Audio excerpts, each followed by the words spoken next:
Big cable's home internet will put you through the stages of grief, like denial. My introductory rate is over, but surely they won't raise the price. Or anger. They've raised it! But with T-Mobile 5G home internet, you get our price lock guarantee, so we won't raise your rate for internet ever. And it's just $50 a month with autopay and eligible payment method. Check availability today. Price lock exclusions like taxes and fees apply. Qualifying credit required. Regulatory fees included in $50 price for qualified accounts, plus $5 per month without autopay. Debit or bank account required. Are you ready to move your career forward? Make your comeback with Purdue Global and get college credit for your work, school life, or military experiences. With these credits, you may have already completed up to 75% of your undergraduate degree. You've worked hard to get where you are. It's time to get the recognition you deserve and earn a degree you'll be proud of. One that employers will trust and respect. When you take the next step in your life and career, make it count with Purdue Global, Purdue's online university for working adults. Start your comeback at purdueglobal.edu. Hello. From Wonder Media Network, I'm Jenny Kaplan, and this is Womanica. This month, we're pulling back the curtain to reveal women overlooked in their own lifetimes or in our historical accounts of the eras in which they lived. We're talking about the activists, thinkers, leaders, artists, and innovators history's forgotten. Today, we're talking about a woman who's known as one of the earliest feminist writers. If you haven't heard her name, it might be because her passions were strong and politically varied. Still, she was one of the earliest women in English history to write about something truly radical at the time, that men and women could be intellectual equals. Please meet Mary Astell.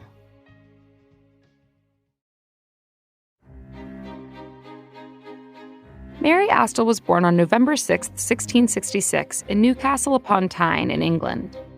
Her childhood years were fairly affluent. Her father was a successful coal merchant, and their family had just secured a position in the gentry. That all changed when Mary was 12 years old, and her father died. Her mother struggled to keep the family afloat, and their financial situation became precarious.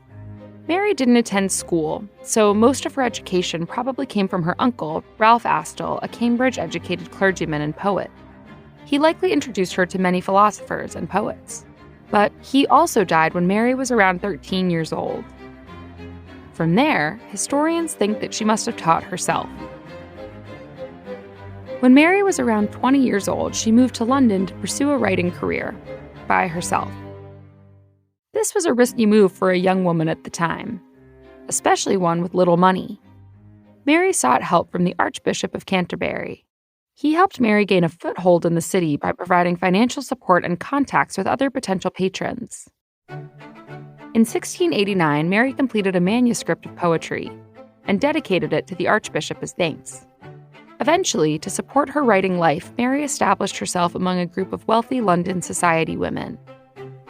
Mary's writing career in London was marked by her unwavering commitment to both God and rational thought, as well as a remarkable self-confidence. In 1693, she decided to write a letter to John Norris, a notable philosopher of the day. She had read his work, and she noticed a few things in his argument that she found inconsistent. She said as much in her letter, and Norris wrote back. He was impressed by her wit, so much so that he eventually got Mary's permission to privately publish her many letters. He didn't credit Mary by name, but in the introduction he included an assurance to readers that, however unbelievable it may seem, the rational and insightful writings really did belong to a woman. In 1694, Mary published her own work titled A Serious Proposal to the Ladies. In it, Mary argues that women have the same capacity for reason as men, but that women had been taught to place value in material concerns rather than developing their minds and souls.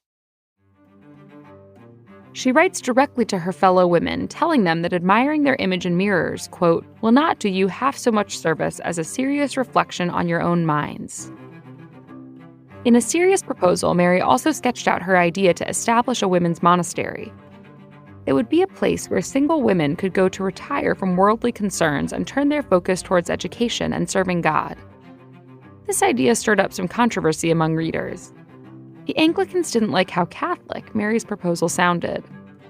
Readers also didn't like the idea of women walking around a closed community, wearing no makeup and spending all their time studying and in prayer. 3 years later, Mary published a second volume of A Serious Proposal to the Ladies, writing about her frustration that her women's monastery had gained little traction. Mary's other significant proto-feminist work, Some Reflection Upon Marriage, was published in 1700. Her reflections were that marriage was a failing institution. She felt that the moral defects of human beings had twisted it, so brutish men abused their power over their submissive wives. Mary advocated for mutual respect and friendship between spouses, a pretty radical idea for her day. But there were limits. She never actually called for reform. She still believed marriage was sacred and ordained by God. In the early 1700s, Mary published pamphlets in support of the conservative Tory party. Although she clearly understood the intellectual equality between men and women, in most other areas she was a staunch conservative. She was a royalist, a devout Anglican, and she believed in the patriarchy. This might be why she doesn't endure as a hero of the feminist movement in English history. Regardless, it's likely that her writings influenced later generations fighting for gender equality. By 1709, Mary stopped publishing her writing. Instead, she focused on establishing a charity school for girls. Mary eventually moved in with her close friend and patron, Lady Catherine Jones. She lived there until her death from breast cancer in May of 1731. She was 64 years old. All month, we're talking about women behind the curtain. For more information, find us on Facebook and Instagram at Womanica Podcast. Special thanks to Liz Kaplan, my favorite sister and co-creator. Talk to you tomorrow. No one likes to talk about money. Am I saving enough? Can I buy a house? Am I paying too much in taxes? Will I be able to retire?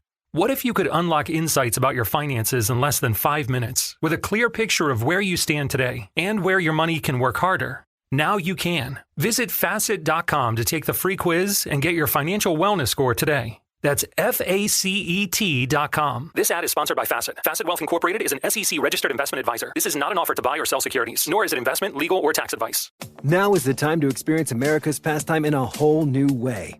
Major League Baseball has teamed up with T-Mobile for Business to advance the game with next-gen 5G solutions, going deeper with real-time data visualization, new camera angles that put fans on the field with their favorite players, and even testing an automated ball strike system in the minor leagues. This is the 5G era of baseball. See what we can do for your business at T-Mobile.com/now. Major League Baseball trademarks used with permission. Officially licensed product of MLB Players Incorporated. With millions of books on Amazon, there's a reading feeling for everyone. For example, Juan's. As he drifts away to nirvana after only the first chapter, is different to Maya's. When she discovered the narrator was, in fact, the evil twin, which is also different to Noah's. Aww. Anytime the cute cyberpunk is mentioned, even though in reality he'd be totally out of his league.